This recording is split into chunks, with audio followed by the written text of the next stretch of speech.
Hello friends, मेरा नाम hence Shah है। मैं पब्लिक स्पीकिंग ट्रेनर हूं। दोस्तों, कुछ दिनों पहले हमने हमारे एक क्लाइंट को प्रश्न पूछा था। हमने एक प्रश्न उनको पूछा और उनको कहा कि आपको तुरंत इसका जवाब देना है। वो जो प्रश्न था वो ओपिनियन बेस्ड प्रश्न था, ओपिनियन बेस्ड क्वेश्चन था कि जिसमें उनको अपना ओपिनियन शेयर करना था और उनको जवाब देना था, लेकिन वो तुरंत ही उसका जवाब नहीं दे पाए। बहुत सारी बार हमारे साथ भी ऐसी सिचुएशन बनती है, मतलब हम सब लोगों के साथ ऐसी घटना बनती है कि जिस वक्त हमें कोई प्रश्न पूछा जाता है और उसका हमें तुरंत जवाब देना होता है, लेकिन उस वक्त हम जवाब उसका तुरंत नहीं दे पाते हैं। अगर आप दे पाते तो वो अच्छी चीज है, लेकिन जो लोग इस वीडियो को देख रहे हैं और तुरंत उनको कोई प्रश्न पूछा जा रहा है और उसका जवाब नहीं दे पा रहे हैं, तो वो जवाब कैसे देना चाहिए, ये आज हम आपको इस वीडियो में बताने वाले हैं।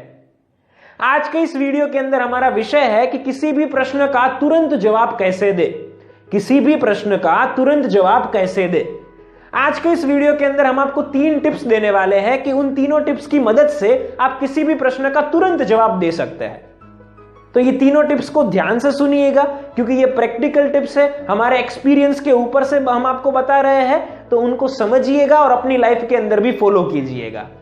ये जो 3 टिप्स है उनमें से सबसे पहली टिप है कि जवाब देने की किसी भी शब्दों के साथ शुरुआत कीजिए।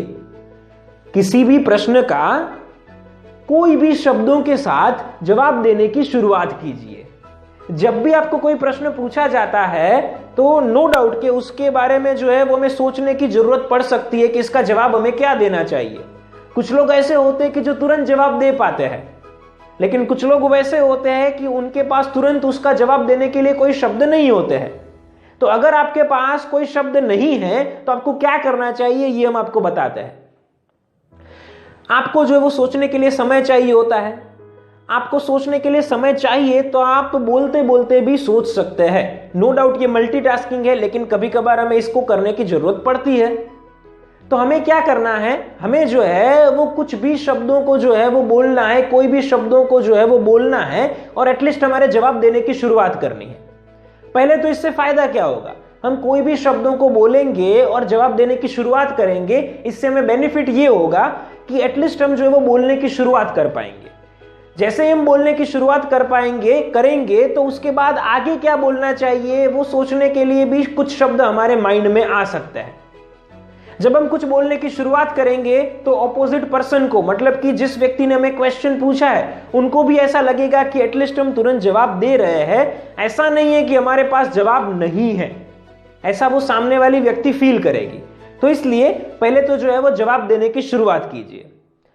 अब आप कोई भी शब्दों को बोल सकते हैं। एक उदाहरण के माध्यम से इसे समझते हैं। अगर आपको एक प्रश्न पूछा जाए या किसी को भी एक प्रश्न पूछा जाता है कि आपके हिसाब से अरेंज्ड मैरिज और लव मैरिज, इन दोनों में से बेस्ट ऑप्शन कौन सा है, अगर ये सवाल पूछा जाता है, अगर हमारे पास जो है वो जवाब नहीं है तो हम क्या करेंगे, हम जो है वो कोई भी शब्दों को बोलेंगे। उदाहरण के तौर पर आप ऐसा बोल सकते हैं कि जैसे आपने प्रश्न पूछा कि लव मैरिज और अरेंज्ड मैरिज में कौन सा ऑप्शन अच्छा है, तो अकॉर्डिंग टू मी, मैं आपको जो है वो मेरे ऑब्जर्वेशन के ऊपर से बताना चाहूंगा कि ये दोनों ऑप्शन में से जो ... अब इस प्रकार से जो है वो आप जवाब देने की शुरुआत कर सकते हैं। इससे क्या होगा कि आप पहले तो जो है वो कुछ ना कुछ बोल रहे हैं कि जिसके कारण सामने वाली व्यक्ति जो है वो ऐसा सोचेगी कि आपने जवाब देने की शुरुआत कर दी है। नो डाउट हर एक परिस्थिति में या हर एक प्रश्न में इस प्रकार से शुरुआत नहीं की जाती, लेकिन जब आपको जरूरत इसकी पड़ती है तब आप जो है वो इसका इस्तेमाल डेफिनेटली कर सकते हैं। तो पहले तो जो है वो कोई भी शब्दों को बोलने की शुरुआत कीजिए। तो इससे जो है वो सामने वाली व्यक्ति ऐसा सोचेगी कि हमने जो है वो जवाब देने की शुरुआत कर दी है। जब हम ये बोल रहे होंगे उस वक्त भी जो है वो हमें सोचने के लिए समय मिलेगा, तो उस वक्त जो है वो हमें आगे क्या बोलना चाहिए वो भी हम सोच सकते हैं। तो इस प्रकार से ये हमारी पहली टिप है कि जब भी आपको कोई सवाल पूछा जाता है और आपके पास उसका स्पेसिफिक आंसर नहीं होता है, तो आप कोई भी शब्दों को बोल सकते हैं और जवाब देने की शुरुआत कर सकते हैं। हमारी जो दूसरी टिप आपके लिए है वो ये है कि प्रश्न का पहले स्पष्ट जवाब दीजिए, बाद में ही एक्सप्लेनेशन दीजिए। फिर से एक बार, प्रश्न का एक बार पहले स्पष्ट जवाब दीजिए और बाद में ही एक्सप्लेनेशन दीजिए। जब भी आप किसी प्रश्न का जवाब देते हैं तो आपको सबसे पहले उसका स्पष्ट जवाब दे देना है, चाहे हाँ में जवाब हो या ना में जवाब हो, पॉजिटिव जवाब हो या नेगेटिव जवाब हो, पहले ऑप्शन को पसंद करना हो या फिर दूसरे ऑप्शन को पसंद करना हो। कोई भी आप जवाब देना चाहते हैं तो उसको जो है पहले तो स्पष्ट शब्दों के अंदर बताइए। हमने बहुत सारे लोगों को देखा है कि जो लोग बोलने की शुरुआत कर देते हैं लेकिन एंड तक जो है वो कभी कभार पता भी नहीं चलता कि वो एक्चुअली जो है वो जवाब में क्या कहना चाहते हैं, उनका जो है वो विचार जो है वो क्या है, उनका जो है वो ओपिनियन क्या है। ऐसा आपके साथ कभी हुआ है? हुआ होगा।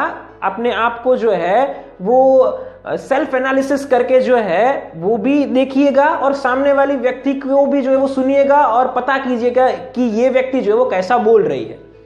तो हमें जो है वो इस चीज का ख्याल रखना है कि हमें सबसे पहले हमारा जवाब स्पष्ट क्लियर वाक्य के अंदर दे देना है, स्पष्ट सेंटेंस के अंदर दे देना है। अगर हम उसका जवाब पहले क्लियरली दे देंगे तो सामने वाली व्यक्ति जो है वो पहले समझ जाएगी कि हम जो है वो इस पर्टिकुलर क्वेश्चन के बारे में क्या सोचते हैं। अब जो है वो आप डिटेल में जवाब दे सकते हैं, आप अपना एक्सप्लेनेशन जो है वो दे सकते हैं और किसी भी जवाब देने के पीछे का आपका क्या रीजन है, कोई भी जवाब आप दे रहे हैं उसके पीछे का क्या कारण है वो आप जो है वो इस एक्सप्लेनेशन के अंदर बता सकते हैं। तो ये हमारी दूसरी टिप है कि किसी भी प्रश्न का जवाब देते समय पहले जो है वो एक वाक्य में स्पष्ट जवाब दीजिए। एक वाक्य में मतलब एक वाक्य, दो वाक्य, तीन वाक्य में जो है वो स्पष्ट जवाब दीजिए, शॉर्ट में जो है वो जवाब दीजिए, बाद में आप एक्सप्लेनेशन दीजिएगा। तो ये हमारी दूसरी टिप थी। हमारी जो तीसरी और आखिरी टिप आपके लिए है कि जिसकी मदद से आप किसी भी प्रश्न का अच्छे से जवाब दे सकते हैं, वो टिप है आपके एक्सपीरियंस के ऊपर से, इमेजिनेशन के ऊपर से या फिर ऑब्जर्वेशन के ऊपर से एक्सप्लेनेशन दीजिए। आपके एक्सपीरियंस के ऊपर से, इमेजिनेशन के आधार पर या फिर ऑब्जर्वेशन के द्वारा जवाब दीजिए। आप जब भी किसी प्रश्न का जवाब देते हैं तो आपको इन तीनों में से किसी एक पर्टिकुलर चीज का इस्तेमाल करके एक्सप्लेनेशन देना होता है। इसी उदाहरण को कंटिन्यू करते हैं। मान लीजिए कि आपको जो है वो पूछा जाता है कि लव मैरिज और अरेंज्ड मैरिज में से कौन सा ऑप्शन अच्छा है। तो इसमें जो है वो पहले तो आप जो दूसरी टिप हमने आपको बताई उसको फॉलो करके स्पष्ट जवाब दे देंगे। उदाहरण के तौर पर आप ऐसा कहते हैं कि मेरे हिसाब से लव मैरिज का जो ऑप्शन है वो बेस्ट ऑप्शन है। आप जो है वो ऐसा कहते हैं, या फिर आप ऐसा कहते हैं कि मेरे हिसाब से अरेंज मैरिज और लव मैरिज में से लव मैरिज जो है वो बेटर ऑप्शन है। आप जो है वो कोई भी आंसर देते हैं, वो दूसरी टिप को फॉलो करके आपने दे दिया। अब तीसरी टिप को फॉलो करके आपको इसे एक्सप्लेन भी करना पड़ेगा, आपको इसका रीजन भी बताना पड़ेगा कि क्यों आप जो है वो लव मैरिज की फेवर में है। अब आपको जो है वो इसका एक्सप्लेनेशन बताने के लिए कौन सी चीजें जो है वो यूजफुल हो सकती है। सबसे पहले तो मान लीजिए कि अगर आपने इस चीज को एक्सपीरियंस किया हुआ है, आपकी शादी हो गई है, आपके जो है वो लव मैरिज या अरेंज्ड मैरिज हुए हैं, तो आपको अपने एक्सपीरियंस के ऊपर से बताना है कि आप क्या सोचते हैं कि कौन सा ऑप्शन जो है वो दोनों में से बेटर ऑप्शन है।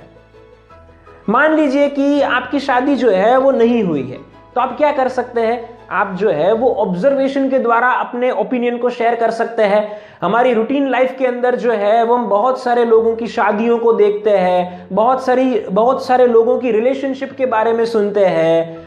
हम जो है वो जब भी बाहर जाते हैं तो मैरिड कपल को देखते हैं। तो हमारे इस एक्सपीरियंस के आधार पर हम लोगों को कह सकते हैं, हमारे ऑब्जर्वेशन को लोगों के साथ शेयर कर सकते हैं। यहां पर एक्सपीरियंस नहीं काम आएगा, लेकिन आपका ऑब्जर्वेशन जो है वो काम आएगा।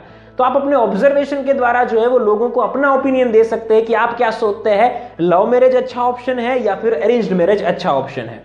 अब हमने जो है वो एक्सपीरियंस के बारे में आपको बताया, ऑब्जर्वेशन के बारे में आपको बताया। हमने एक और चीज मेंशन यहां पर की हुई थी, इमेजिनेशन के द्वारा भी आप बता सकते हैं। कुछ चीजें हम सब लोगों की लाइफ में वैसी होती है कि जिन जो चीजों को जो है वो हमें करने का कभी मौका नहीं मिलता, जिन चीजों को करने का हमें कभी मौका नहीं मिलता, तो आप यहां पर जो है वो अपने इमेजिनेशन का इस्तेमाल कर सकते हैं और इमेजिन करके जो है वो आप अपना ओपिनियन लोगों के साथ शेयर कर सकते हैं। उदाहरण के तौर पर आपको कोई व्यक्ति एक प्रश्न पूछती है कि अगर आप जो है वो एचआर मैनेजर है और एम्प्लॉय जो है वो इस प्रकार का क्वेश्चन आपके सामने रखता है, तो आप उसका जवाब जो है वो कैसे देंगे? या फिर एम्प्लॉय जो है वो अपना एक इंसिडेंट आपके साथ शेयर करता है और उसका सॉल्यूशन चाहता है, तो आप जो है वो यहाँ पर सॉल्यूशन कैसे देंगे? तो यहाँ पर आपको जो है वो इमेजिन करके सॉल्यूशन देना पड़ेगा, अपना जवाब देना पड़ेगा। आपको नो डाउट प्रैक्टिकली भी जो है वो उस चीज के अंदर जाना पड़ेगा। आपको सोचना पड़ेगा कि अगर जो है वो मैं होता तो किस प्रकार से इस परिस्थिति को हैंडल करता। मेरी लाइफ के अंदर जो दूसरे इंसिडेंट्स बने हुए हैं, उन इंसिडेंट्स से सीख कर मैं इस पर्टिकुलर घटना को कैसे हैंडल कर सकता हूं। तो यहां पर जो है वो आपका इमेजिनेशन आपको काम आएगा। आपको इमेजिन करके जो है वो जवाब देने की जरूरत पड़ेगी। तो यहां पर जो है वो इमेजिनेशन का आप इस्तेमाल कर सकते हैं। हम आपको बहुत ही जो है वो सिंपल वे में बताएंगे कि ज्यादा कंफ्यूज मत होइएगा। ये जो 3 चीजें हमने आपको बताई, मतलब तीसरे पॉइंट के अंदर कहा कि एक्सपीरियंस, आपका इमेजिनेशन या फिर ऑब्जर्वेशन के द्वारा आपको बताना है। बहुत सिंपली जो है वो इस चीज को याद रखिए कि आपको प्रैक्टिकली जो है वो उस चीज को सोचना है, बस आपको और चीजें याद रखने की जरूरत नहीं है। तो ये हमारी तीसरी टिप थी कि जिसको फॉलो करके आप किसी भी प्रश्न का जवाब देते हैं तो उसका एक्सप्लेनेशन भी अच्छे तरीके से दे पाएंगे। तो दोस्तों, हमने आपको ये 3 टिप्स दी कि जिन तीनों टिप्स को फॉलो करके आप किसी भी प्रश्न का तुरंत जवाब दे सकते हैं। दोस्तों, हमने आपको ये 3 टिप्स बताई। इन 3 टिप्स को फॉलो करके आप जो है वो अपनी प्रैक्टिकल लाइफ में किसी भी प्रश्न का अच्छे से जवाब दे पाएंगे। हम इस वीडियो को एंड करें उससे पहले आपको बताना चाहेंगे कि अगर आप पब्लिक स्पीकिंग स्किल्स सीखना चाहते हैं, आप एक एक्सीलेंट पब्लिक स्पीकर बनना चाहते हैं, प्रेजेंटेशन लोगों के सामने बेहतरीन तरीके से देना चाहते हैं, तो आप हमसे पब्लिक स्पीकिंग स्किल्स सीख सकते हैं। याद रखिएगा दोस्तों, पब्लिक स्पीकिंग स्किल्स सीखने से आपकी बहुत सारी स्किल्स डेवलप साथ साथ में ही हो जाएगी, जैसे कम्युनिकेशन स्किल्स, एंकरिंग स्किल्स। ये स्किल्स ऐसी स्किल्स है कि जिनकी जरूरत भी जो है वो आपको अपनी रूटीन लाइफ में पड़ेगी। इंटरव्यू देते समय जो वो कैसे बोलना चाहिए, ग्रुप डिस्कशन कैसे करनी चाहिए, डिबेट कैसे करनी चाहिए, ये सारी चीजें भी आप पब्लिक स्पीकिंग स्किल्स को सीखकर साथ साथ में ही सीख पाएंगे। तो अगर आप पब्लिक स्पीकिंग स्किल्स सीखना चाहते हैं तो आप हमारा कांटेक्ट कर सकते हैं। नीचे दिए गए नंबर के ऊपर आप हमारा संपर्क कर सकते हैं। हम आपको हमारे कोर्सेज के बारे में सारी जानकारी प्रोवाइड करेंगे और आपको एक्सीलेंट पब्लिक स्पीकर बनाएंगे। दोस्तों, अगर आपको ये वीडियो अच्छी लगी हो तो इसे लाइक कर दीजिएगा। ये वीडियो आपको कैसी लगी है नीचे कमेंट बॉक्स में हमें लिखकर बताइए। इस वीडियो को ज्यादा से ज्यादा लोगों तक शेयर कीजिए, स्पेशली आपके व्हाट्सएप ग्रुप्स में शेयर कीजिए, ताकि जिन लोगों को कम्युनिकेशन कैसे करना चाहिए, पब्लिक स्पीकिंग कैसे करना चाहिए, वो चीजें सीखनी हो, तो इस वीडियो को देखकर वो लोग अपनी स्किल्स को इंप्रूव कर सके, अपनी स्किल्स के अंदर बढ़ोतरी कर सके। साथ साथ हम आपको यहाँ पर ये भी बताना चाहेंगे कि अगर आप हमारे चैनल के ऊपर जो पब्लिक स्पीकिंग स्किल्स की वीडियोस अपलोड होती है उन्हें देखना चाहते हैं तो आप हमारे चैनल को सब्सक्राइब कर सकते हैं। सब्सक्राइब करने के बाद बाजू में जो बेल आइकन होता है उसे भी प्रेस कर दीजिएगा, ताकि भविष्य में हम जो भी वीडियोस अपलोड करें उनकी नोटिफिकेशंस आपको मिलती रहे। दोस्तों, इस वीडियो को एंड करने से पहले हम आपको समरी भी देना चाहेंगे। हमने आपको जो 3 टिप्स दी उन तीनों टिप्स को रिपीट करना चाहेंगे। हमने आपको जो 3 टिप्स दी उनमें से सबसे पहली टिप आपके लिए ये थी कि जब भी आपको किसी भी प्रश्न का जवाब देना है तो कोई भी शब्दों के द्वारा बोलने की शुरुआत कर दीजिए। हमारी जो दूसरी टिप आपके लिए थी वो ये थी कि किसी भी प्रश्न का जवाब देते समय पहले ब्रीफ में स्पष्ट जवाब दीजिए, बाद में आप उसका एक्सप्लेनेशन दे सकते हैं। और हमारी जो तीसरी टिप आपके लिए थी वो ये थी कि जब भी आप किसी भी प्रश्न का जवाब देते हैं तो उसका एक्सप्लेनेशन आप अपने एक्सपीरियंस के हिसाब से, आप अपने इमेजिनेशन के आधार पर या फिर आप अपने ऑब्जर्वेशन के द्वारा एक्सप्लेनेशन दे सकते हैं। दोस्तों, हम आशा करते हैं कि आपको ये वीडियो अच्छी लगी होगी। फिर मिलेंगे एक नई पब्लिक स्पीकिंग स्किल्स की वीडियो के साथ। तब तक के लिए थैंक यू फॉर वॉचिंग।